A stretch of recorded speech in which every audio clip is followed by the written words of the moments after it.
What's going on, guys? Caleb here, and I'm on with Desmond. Desmond, how are you doing? Doing great, my man.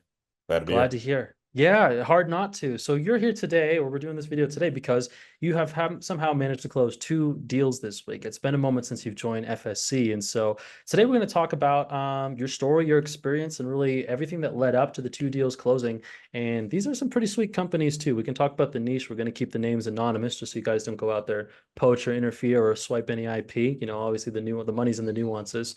But yeah, I guess let's take it back to the beginning. What's kind of your background prior to the world of FSC, and what was kind of like the spaces you've been and things you've worked on? Yeah, 100%. So I've more or less spent the past 7 years as a go-to-market operator for various venture-backed startups. So got my start with Intuit QuickBooks, if you've ever used them for TurboTax or do your taxes. Hmm. And then long story short, I've worked for a series of AI and fintech companies mostly Hmm. between Washington, D.C. and Silicon Valley. Hmm. Um, in parallel to that, I've been a investment associate or really a syndicate investor with VU Venture Partners, which is a global venture investment firm. Hmm. Hmm.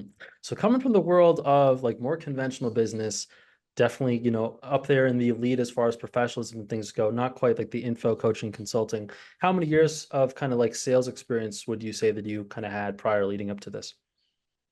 To be fair, I try to be conservative with the 7 years because that's when I started B2B sales. But prior Hmm. to that, I did dabble in a little bit of the MLM stuff in college.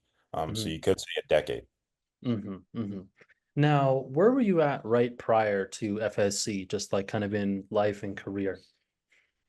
Yeah, so prior to FSC, really was doing well, basically as a full cycle account executive, for a series of different VC-backed startups. Hmm. Um, Particularly, I was recently selling for a capital equipment marketplace, Hmm. based out of Toronto. They had just raised about 20 million in Series B funding. I just kind of found myself with I think, a lot of, guys in the tech space can relate in the sense that you almost have kind of golden handcuffs in the sense that, Hmm. your job is kind of so cushy and offers you, so many great comforts that and the high end of what you can earn for context in my profession is like anywhere from a quarter million to $1 million a year as an enterprise AE. Right. So the challenge is like, you know, you can earn that much, but the time investment is pretty surmountable. I'd almost compare it to like a private equity Right. firm associate or investment banker. So Right. long story short, I just knew that I wanted to get a little bit more leverage in how I was, generating that sort of income and not Hmm. having it completely time based. And that's where I found FSC. Yeah, 1,000%. And I think another thing too, I mean, obviously when you work for companies that offer a quarter million, $2 million potential, those are larger, more established. But, I think that type of sale for anybody who's been from that world, I've done a little bit of time there. It's just much harder than, some other stuff that you might see with like info coaching, consulting, one call closes, dealing with multiple decision makers, complex products and services, needing to be kind of an academic or have a lot of sharp, a lot of wit to your intelligence. And then the other thing too is there's always that, well, it could not work. They could potentially just drop you before an exit or potentially cut you out of a deal. I've seen that, I've seen and heard stories of that as well. So is they've got all those benefits while they want you, and then who knows, you could get bought out, company could go under, one thing could lead to another. Now what was kind of the, so obviously kind of talked about, but yeah, what was kind of the thing that like the straw that broke? Well, I think you talked about it, right? It's just the timepiece, but what were your expectations coming into FSC? Yeah, so my expectation was, over the past couple of years, I say the past 3 to 4 years, I've dabbled with this idea of, seeing like so for example, in the tech space, it's very common to see like VP of sales Hmm. that are basically fractionally advising for a number of startups, usually two to three outside of their main company. And Right. so I was just thinking like, what really makes them so much more different than myself in terms of the acumen or, the advisory services that they're offering. Right. Um, and I think it was just leverage in the sense that, they are basically an FSC for their tech company or startup. Hmm. And I'm in the position of an individual contributor, which Right. consumes all the time. So it kind of just had me in, I think everything just coincided when I realized like how your protocol was set up is that Hmm. the idea is like to really deliver those insights in a more strategic way and kind of step into the VP of sales role for whatever company, but multiples of them, a whole portfolio. Yeah. 1000%. And you kind of talked upon it there, but what would you say was kind of maybe your biggest breakthrough in leading up to your first couple deals, or just even in the experience overall? I think it was realizing that I kind of had a break, and you've talked about in some of your content before, like you kind of have to break out of this silo perspective as a salesperson of realizing that the sales acumen and marketing acumen even that you've developed is actually very valuable. Hmm. And while it's kind of commonplace, you almost take it for granted because you're just swimming in a sales environment all day. It's like, Right. doesn't everybody know about cold email and LinkedIn and all Right. this paid ad stuff? It's like, Yeah. no, there, a lot of and this is especially true in Silicon Valley from my past 7 years there. Like a lot of these highly skilled, brilliant technical founders from Harvard, Stanford, Wharton, Hmm. MIT, they don't know shit about sales. They really don't. Hmm. But they have the positioning and leverage to kind of, write narratives and raise millions of dollars in funding. And Right. now, once we have to allocate those resources, they need a go-to-market operator like ourselves to be able to convert that into, you know, enterprise value. Thousand Yeah. percent. And there's just such a difference in personality too. Like I've seen those in, environments I've been in more around startup. It's like, yeah, there's a certain pomp and circumstance that is done to raise money and kind of, I think succeed in the technical realm. But that's entirely different than what's needed to succeed in a practical sales realm, and especially in any form of full cycle where it's like that's, you're in tune with the market. I mean, you are the market at that point, right? It's kind of like, you're drudging your way through the Arctic and finding a place for a product and selling it to customers. And yeah, and once more, exactly as you say, there's just so many things that I think we do and just take for granted. That's like it's part of the job, but realizing that that can be articulated and put into a package and then sold as like a full mechanism and a full service. And so with that, you have sold it twice in the same week. And so I'd love for you to talk about how did you find kind of the deals and opportunities, and what was it like selling those and bringing them to a close? Yeah, 100%. So, these opportunities in particular, both of them came through, well, one of them came through my warm network. So this was through a recruiter that I just had a great relationship with. He Hmm. had, put other offers in front of me before. It just kind of wasn't the best timing or alignment. Hmm.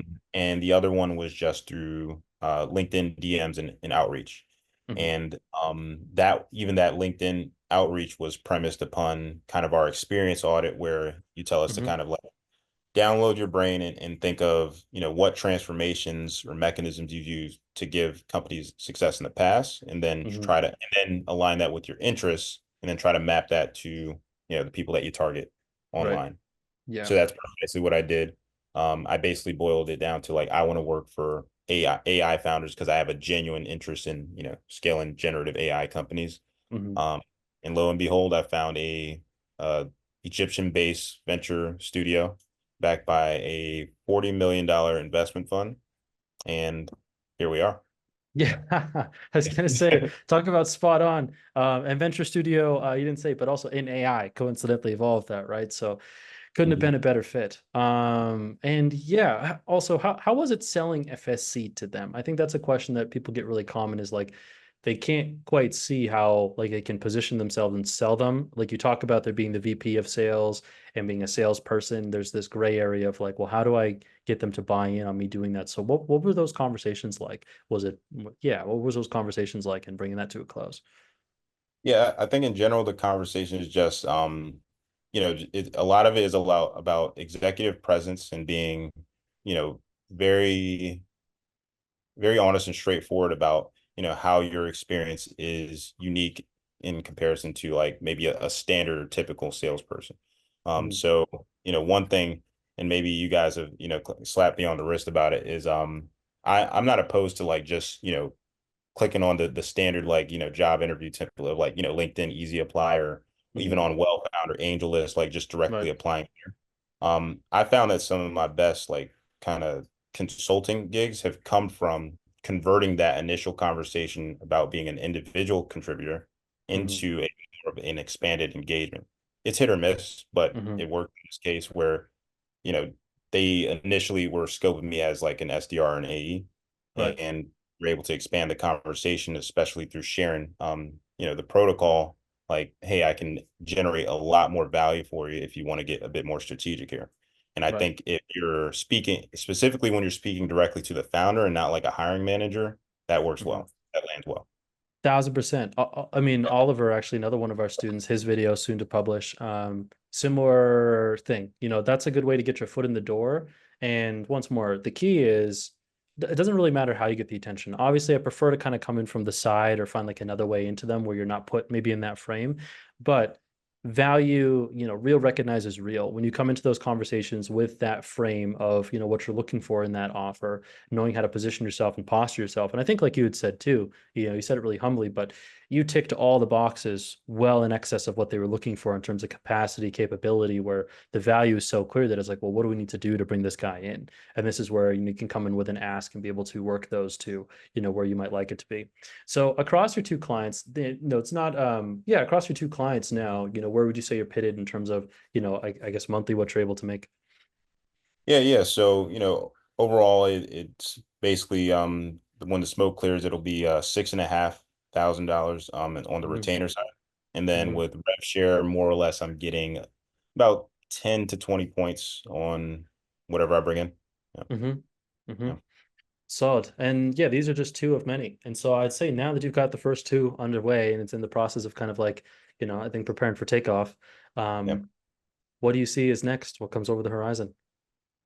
Next comes the real work of just putting my head down and genuinely focusing on fulfillment. And, as we've discussed, especially with learn how to build processes and systems, not, excessive, processes and systems. We don't want to create Mhm. red tape, but, just stuff to be more leveraged, be more efficient, and get to enterprise value faster. Mhm. And specifically, I'm really excited about positioning myself specifically to be like a great go-to-market operator for venture studios, just like this, but, don't Mhm. want to look too far ahead. Really want to do a good job with this first one. Yeah, 1000%. And obviously the potential that that brings, it's like if this is the first, and is this your first like clients doing this type of, I mean, I guess you've done it in a more conventional sales role sense, but is this your first time doing fractional consulting type work?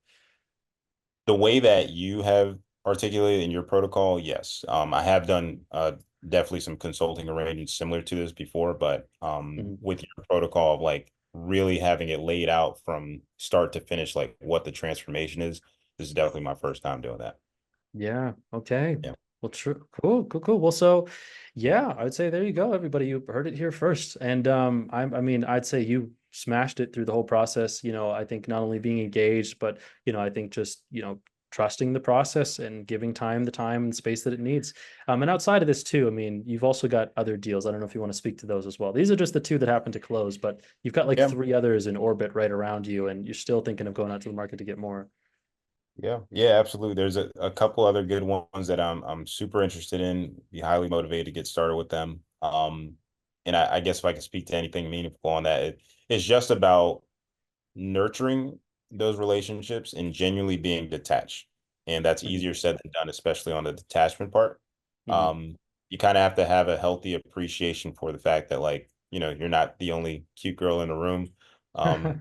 Just need to, go through their evaluation process. They're usually very brilliant, thoughtful people in the first place. You got to Right. appreciate that there's no accelerating the deal cycle, so to speak. It's like, hey, Mhm. just add value, give them space to think about that value, and trust that they're going to make the right decision, and that the goodwill comes back to you. I think that's Right. that's served me well over the years. Yeah. No, and Yeah. 1000%. And off the record for those guys you don't know, you'd mentioned you've got a client now that's actually just gone out to seek funding to be able to afford your services and bring you back in as a product of that, of just kind of the building the goodwill. And I would say, I mean, most likely you're already skilled at that because, well, it's something we did cover, but you also just come from that type of sale too, and being in that world. This is something that's very new for anybody who's, maybe on the more high ticket agency services end of the continuum where it's just so, hey, it's numbers, get it done, as opposed to, hey, this is a working relationship and partnership. It just sets a good tone for, the future of what's to come.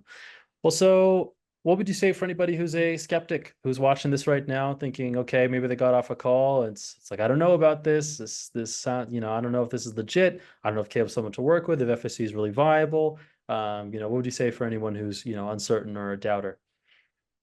Well, I will say this. There's a number of positive things I'll say. For one, I think you are, I don't say this lightly, you're genuinely one of the most trustworthy salespeople I've ever interacted with. And that's the only reason I invested in a program. So, I want to give you your flowers on that. Appreciate that. And I would say, it really is kind of a matter of what do you need right now? Like if you're a salesperson and you maybe like me where you have the core skill set, but you've struggled to actually like convert that into like a portfolio of clients that you can work for as opposed to being an individual contributor or just kind of stuck on calls all day. Mhm, If you're ready to make that transition, then stop trying to figure it out yourself and just, buy back your time. I'm big on that concept. mhm, Um, and that's who I think this is really a good fit for. Like if you have the core skill set, but you don't know how to put it together like a bunch of Lego blocks, right. then Caleb get you right. Yeah, no, I appreciate that. Well, yeah, so I think that's a great place to put it. Well, so and yeah, and once more, this didn't come without work and consistency.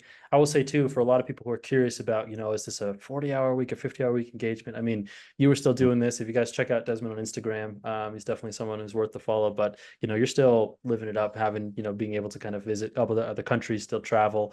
All of this has been done remotely too for people who are in a hybrid position or going to an office. I don't think you've even seen the US in the whole time that you've been through the program. We've shipped you one of these a while back, but it's sitting in New York somewhere. Yeah.